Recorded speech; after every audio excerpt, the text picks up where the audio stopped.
Porque la historia se escribe día a día, porque la actualidad no espera. La información donde quiera que esté, en cualquier circunstancia, todos los temas. Miraflores TV Digital, una mirada diferente. Sus historias inspiran nuestro corazón. Su día a día es nuestra actualidad. Su cultura, sus luchas, sus éxitos. Miraflores TV Digital. Lo que desea escuchar y ver. Porque amamos lo que hacemos. Miraflores TV Digital. Una mirada diferente.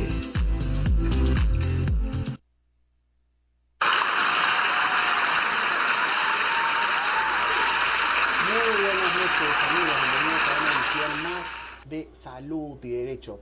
Mi nombre es Miguel Cortés. Hoy día 5 de junio tenemos una bonita agenda para todos. Nuestro tema principal va a ser el tema de la esclerosis múltiple, ya que el día 30 de mayo se celebró el Día Mundial de la Esclerosis Múltiple. Para hablar de este tema tenemos como invitado al doctor Martín Gavidia, presidente de la Sociedad de Neurología. A su vez vendrá acompañada de la paciente Susana Escobar. Es una paciente con 7 años con el diagnóstico de esclerosis múltiple y que pertenece a la asociación Hecho con Amor. Sin embargo, vamos a hablar de algunos temas antes. Recordemos que hasta nuestra última edición de Salud y Derecho, esto es dentro de las gratas noticias, discutimos acá hasta en 2 oportunidades sobre la posibilidad de que reingrese nuestro gran capitán Paolo Guerrero a la selección peruana de fútbol. Con su llegada se consolidó el equipo de Gareca y observamos el domingo, para beneplácito de todos los que les gusta el buen fútbol, cómo nuestra selección llegó a ganar 3-0 a la selección de Arabia Saudita. Ahora, lamentablemente, todas estas buenas noticias que vienen del Perú en el extranjero en relación con el deporte se contradicen con la realidad política que estamos viviendo en estos momentos, ¿no? Hacia el día de ayer vimos la renuncia del ministro de Economía.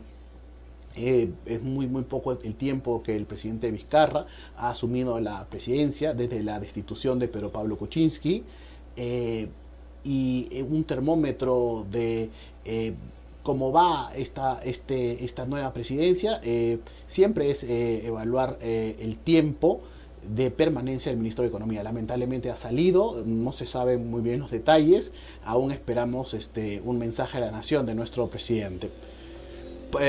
Además, hoy día también en la comisión Lavallato, el expresidente Humala se negó a responder a las preguntas ante un cuestionario que estaba presentando el congresista Mulder del partido aprista. A su vez, también nuestra juventud política y los principales grupos políticos han organizado la segunda marcha sobre el cierre de Congreso. Esta marcha se está desarrollando actualmente en el centro de Lima. Todos estos fenómenos que están ocurriendo en nuestro país nos invitan a pensar cuán lejos llegará el gobierno de Martín Vizcarra. Nos invitan a pensar qué tan bien o qué tan mal vamos y si es necesario la posibilidad de convocar a nuevas elecciones hacia fin de año o hasta el próximo año. Bueno, señores, vamos a ir a un breve corte comercial para regresar a comentar sobre la esclerosis múltiple. Regresamos.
Porque la historia se escribe día a día, porque la actualidad no espera.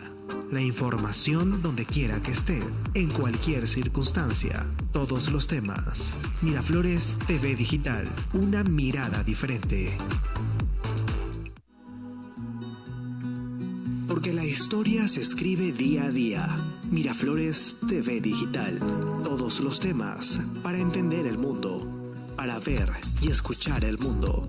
Miraflores TV Digital, una mirada diferente. Desde 1935, porque amamos lo que hacemos, siempre.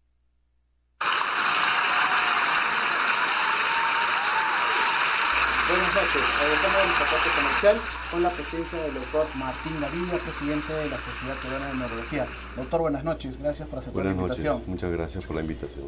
Tenemos entendido que el 30 de mayo se celebró el Día de la Esclerosis Múltiple, ¿cierto? Cierto, ha sido un día para recordar a la población general, a las autoridades, a todo el mundo que se celebra efectivamente el Día de los pacientes con esclerosis múltiple, un día especial en que hay que recordar que existe esta enfermedad, que no, en nuestro medio también existe, y que hay tratamientos y hay opciones de tanto aliviar como mejorar o incluso detener la enfermedad o regresionar la enfermedad. La fecha es una fecha que elige la Sociedad de Neurología en el Perú, ¿es una fecha a nivel internacional? Es una fecha a nivel internacional, sí. Y aquí, junto con las asociaciones de pacientes y la Sociedad para la Neurología, todos, igual han habido una serie de actividades conmemorando, recordando este día, ¿no? Ok, doctor. Cuando uno comienza a revisar o leer un poco sobre la enfermedad, lo primero que a uno le llama la atención es que la distribución mundial, aparentemente, en forma teórica, se encuentra en el hemisferio norte, ¿no? ¿Es cierto o no es cierto? ¿Y qué tan frecuente es esta enfermedad en nuestro país? Sí, efectivamente, esta enfermedad tiene una distribución geográfica y en ese sentido las latitudes del norte son las más afectadas o donde hay más pacientes, más prevalencia de esta enfermedad.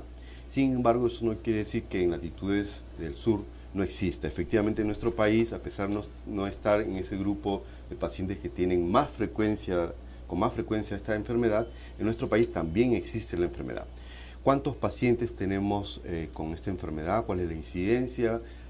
Hay un estudio desarrollado por el doctor Vizcarra que estima más o menos en 7 pacientes por cada 100.000 habitantes de la enfermedad, y es posible que este número, esta incidencia de pacientes por cada 100.000 se haya incrementado en los últimos años. Quizás estemos hablando de alrededor de 10 pacientes por cada 100.000, un poco más de 2.500 pacientes en todo el territorio nacional, ¿no?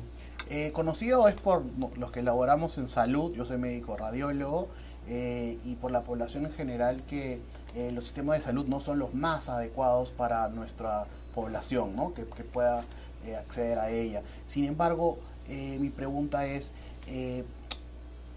real el número que tenemos ahora o es que hace unas décadas estaba subdiagnosticado? ¿Cuál es su opinión?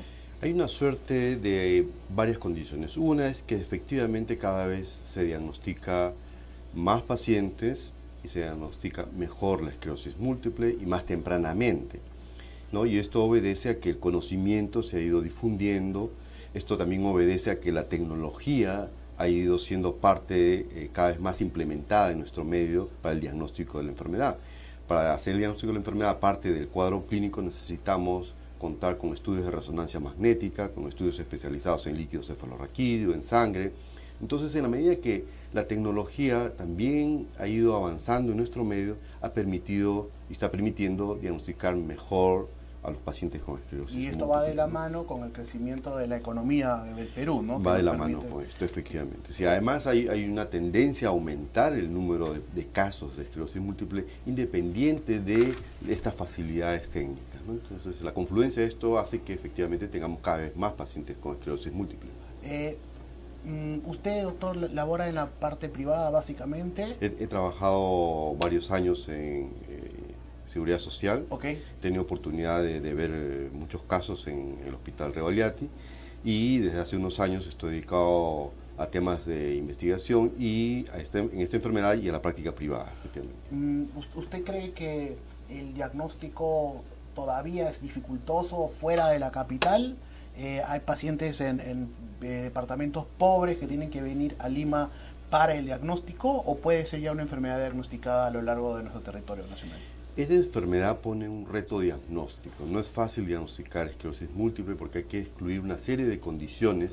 De lo contrario, corremos el riesgo de equivocarnos en el diagnóstico. De por sí es una enfermedad de diagnóstico difícil.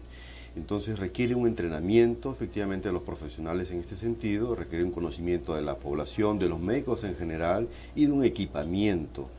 Ciertamente en países como el nuestro, en donde el desarrollo tecnológico está centralizado en las ciudades de mayor desarrollo económico, es más fácil que ahí se pueda desarrollar estos diagnósticos y el tratamiento de estas enfermedades.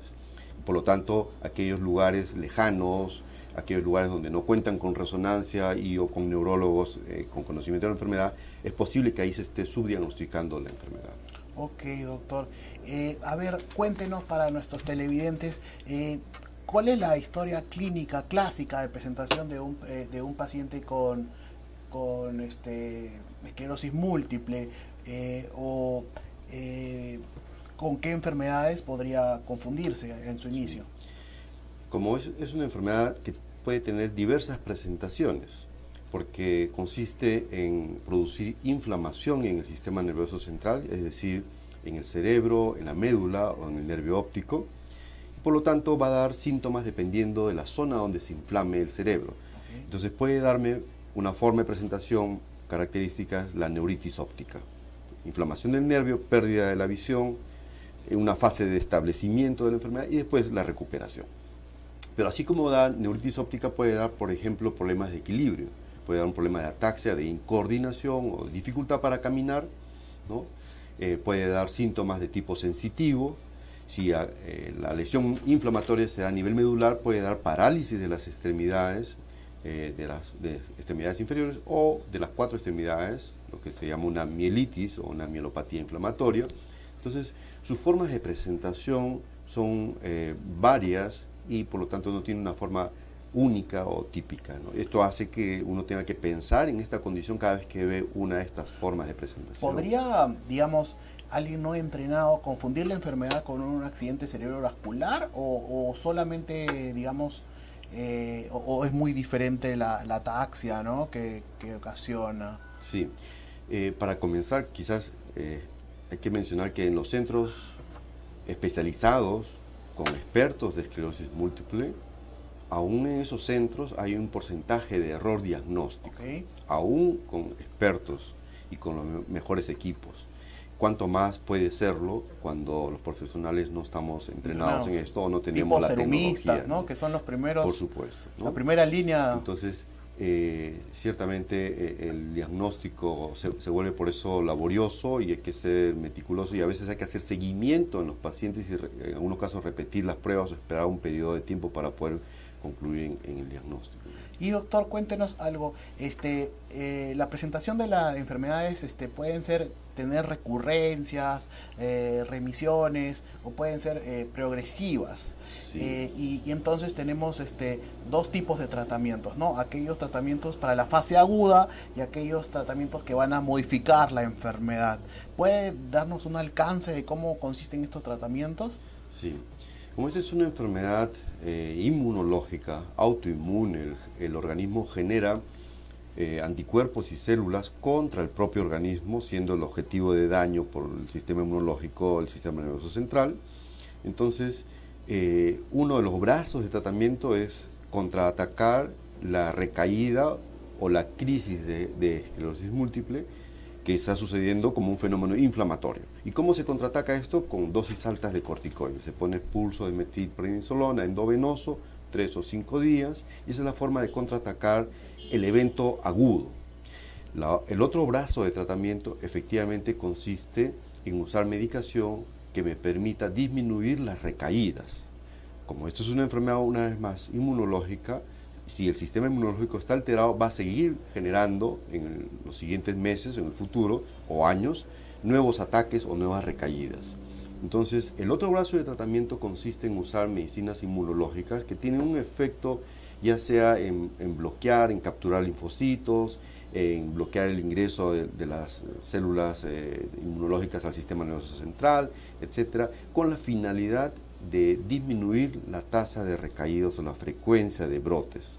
La otra parte del tratamiento es el manejo sintomático, porque los pacientes tienen, por ejemplo, una serie de síntomas generales como cansancio, como depresión, como dolor, como pueden haber también crisis epilépticas, no frecuentemente. Entonces hay que hacer un manejo facial. Una forma, por ejemplo, es la neuralgia del trigémino. La neuralgia del trigémino puede ser una forma de inicio, incluso de debut de esclerosis múltiple, ¿no? Finalmente, por resumirlo, el tratamiento de rehabilitación en muchos casos, ¿no? Entonces es un trabajo que es multidisciplinario para poder dar el soporte adecuado a los pacientes. Una pregunta que tengo es, al menos hasta donde tengo entendido, resonancia magnética y estudios de líquidos cefalorraquídeos son los principales elementos diagnósticos. Mi pregunta es, ¿qué papel ofrece la tomografía? ¿Ayuda en el diagnóstico? ¿No ayuda? ¿O es condición sine qua non que se realice el paciente una resonancia magnética para el diagnóstico? Sí, la tomografía podría captar algunas de las lesiones más severas, inflamatorias o que han dejado secuela. Sin embargo, no permite realmente evaluar la inflamación, si las lesiones son agudas, qué tanto de inflamación está habiendo, qué tanto de lesiones hay. La resonancia magnética es una herramienta diagnóstica necesaria, indispensable para esclerosis múltiple. Ok, doctor. Bueno, siendo las 7:45 de la noche, nos vamos a una pequeña pausa comercial para regresar con nuestra paciente de la Sociedad de Pacientes con Esclerosis Múltiple, Susana Escobar. Regresamos después del corte.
Regresamos después del corte comercial con el doctor Martín Gavidia y con nuestra amiga Susana Escobar, paciente de esclerosis múltiple hace 7 años. Gracias, Susana, por aceptar nuestra invitación. Gracias a ustedes. Sabemos que tú perteneces a la asociación Hecho con Amor, ¿cierto? Sí. Queríamos si hasta donde nos permitas saber o que nos cuentas tu experiencia como paciente de esclerosis múltiple. Cuéntanos qué edad tienes y qué edad tenías cuando comenzaste a sentir algo raro así que sucedía contigo en el cuerpo. Bueno, yo tengo actualmente 30 años. Todo empezó, digamos, cuando tenía 23 años. Empecé a sentir unos adormecimientos en las piernas. ¿A qué te dedicabas en ese entonces? Tengo una empresa con mi familia, digamos que más que nada trabajo administrativo, ¿no?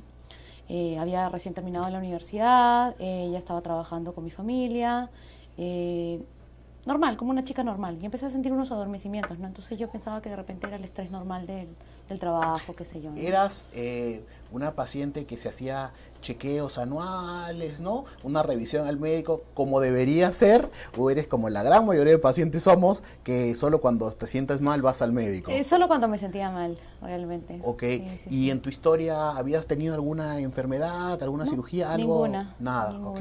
Incluso en mi familia tampoco hay ninguna. ¿Y ninguna enfermedad. de dónde vives, de dónde vienes, de dónde es tu familia? Nosotros somos chilenos, pero bueno, vivimos acá ya hace 21 años. Ah, ok. O sea, digamos que yo soy casi 100% peruana, ¿Peruana? pero mi familia es de allá, ¿no? Ok. ¿Y lo que empezaste a sentir fueron Sí, adormecimientos, y luego, bueno, ya no le tomé mucha importancia porque fui al neurólogo y me dijo que probablemente era un tema de una hernia que me estaba afectando un nervio. Porque eran en las piernas. Sí, y me sacaron una resonancia y efectivamente tengo una pequeña hernia en la columna, entonces probablemente, me imagino que el doctor sabrá mejor eso, se pueda deber también ese tema, el tema de los adormecimientos. Entonces me dieron unas pastillas y me empezó a pasar un poco, pero después ya empecé a manifestar temas de visión borrosa, visión doble algunos días, y ya eso me pareció un poco más raro, ¿no? Entonces, había ¿Volviste días a ir que- con el neurólogo después del tratamiento de dolor o migraste a otro especialista? En realidad no, fui más que nada porque estaba con el tema de la visión borrosa, pero luego empecé a tener desequilibrio y me iba como que hacia el lado derecho, entonces trataba de caminar y no podía, me tenía que agarrar de las paredes. Y ahí fue que ya fui, digamos, a emergencia, me pasaron primero por un otorrino, por varios especialistas, me internaron y empecé a perder, digamos, toda la movilidad y la fuerza de mi lado derecho del cuerpo. Entonces, al parecer, había tenido un brote en el lado izquierdo de mi cerebelo que había afectado todo el lado derecho de mi cuerpo, la movilidad y todo, ¿no? Entonces, ahí ya es que se descubre la esclerosis múltiple. Doctor, coméntenos sobre este cuadro clínico que nos presenta Susana. De forma más o menos característica, el inicio, por ejemplo, con síntomas sensitivos y que pueden pasar desapercibidos porque incluso, más aún, se presentan, tiene una fase de meseta de unos días, una semana y después desaparece. Entonces, claro, y coincide con un tratamiento cualquiera que uno le pueda dar al paciente, hasta un paracetamol y los síntomas van a pasar. Ese probablemente fue el primer evento, ¿no? Después ha habido alteración de la visión, ese ha sido probablemente una neuritis óptica, y después ha habido un problema de la coordinación, del movimiento del lado derecho del cuerpo. Entonces, esa es la forma característica, ¿no? Va dando síntomas que van mejorando porque se resuelve la inflamación, también se resuelve espontáneamente, ¿no? La neuritis óptica da síntomas visuales y puede pasar espontáneamente o puede quedar secuela, ¿no? Pero llega un momento que si uno no interviene, la cantidad de brotes y de inflamación en el cerebro va dejando tantas cicatrices que el cerebro ya no tiene la capacidad de recuperación y ahí comienza a sumarse los problemas de discapacidad. Nuestra amiga Susana se encontraba en el grupo etario, digamos, ¿no? A sus Exacto. 27 años para desarrollar, sin desmerecer el tratamiento que recibió por parte del neurólogo que fue atendida, usted en el caso que se hubiese presentado, ¿hubiera complementado esta resonancia magnética de columna con una de cerebro? ¿Lo hubiera sospechado o tendría que haber pasado una...? Algo allí bien importante es el examen neurológico minucioso para poder detectar huellas de que el problema no se deba quizás a un tema de origen de nervio periférico, que es otro tipo, otro grupo de patologías, ¿no? Y cuando uno encuentra estos hallazgos, sí, uno tiene que ir a buscar a nivel medular, porque probablemente eso fue una inflamación medular, probablemente, ¿no? Entonces uno realiza resonancias de columna de médula espinal, y si uno va encontrando la evidencia, entonces va subiendo y va buscando más evidencia, ¿no? A nivel cerebral, a nivel de nervio óptico, se pueden hacer potenciales evocados, y finalmente llegar al estudio de líquido cefalorraquídeo, ¿no? Ok, Susana, cuéntanos, ya una vez que fuiste consciente de tu diagnóstico, ¿cómo te sentiste? ¿Buscaste apoyo en la asociación? Cuéntanos Sí, esas cosas bueno, más personales. Definitivamente es un choque, ¿no? Para toda la familia, para mí, para los amigos alrededor. el hecho de que ya no puedas de repente caminar como antes, correr como antes, a un inicio, ¿no? Luego ya fui mejorando muchas de esas cosas, como dice el doctor, las cosas se recuperan con el tiempo, pero pues requiere también medicina y tratamiento para que vaya uno recuperando. Pero todo ese tiempo también es un poco de depresión, estrés, digamos que el hecho de que ¿Contaste todo... con el apoyo de un psicólogo? Sí, Ya. sí. Bueno, con todo el apoyo también de mi familia, de mis amigos y efectivamente también de un psicólogo, y en ese momento también me acerqué a la asociación Hecho con Amor, que pues te ayuda, hay pacientes como tú que te ayudan a darte cuenta de que esto no es, digamos, el fin del mundo, sino que es el inicio de una etapa nueva en la que hay que cuidarse más, hay que seguir un tratamiento, hay que ser más cuidadoso con todo lo que consumes, con todo lo que haces. Y brindan charlas así Sí, vivenciales sí, a los sí, pacientes sí. que recién... Sí, justamente sobre nuevos medicamentos, sobre algunas dudas que tienen los pacientes. El mismo doctor Gaviria muchas veces ha ido a las charlas. Ah, ok. Entonces, digamos que... Y ahora tú das esas charlas y brindas apoyo a los nuevos pacientes Bueno, que me llegan. gusta apoyar a los nuevos pacientes, sobre todo porque yo creo que esa etapa, digamos, de la depresión no ayuda tanto a la mejora del paciente, ¿no? Entonces, si entre todos, los compañeros, digamos, los amigos, podemos hacer que esa etapa dure lo menos posible y podamos sacar a los pacientes adelante, va a hacer que el tratamiento haga efecto mucho más rápido también en los pacientes, sobre todo con la actitud positiva, ¿no? Ok, doctor Gaviria, y ahora díganos, la Sociedad de Neurología, los médicos neurólogos, ¿cómo están ayudando a nuestros pacientes? ¿Qué intervenciones están realizando? No sé si existan campañas de despistaje de esta enfermedad. Sí. Por una parte, la Sociedad Peruana de Neurología ha participado y ha dirigido un trabajo en elaborar las guías de manejo, de diagnóstico y manejo de tratamiento de los pacientes con esclerosis Guías múltiple. peruanas. Son las guías nacionales, Ok. ¿no?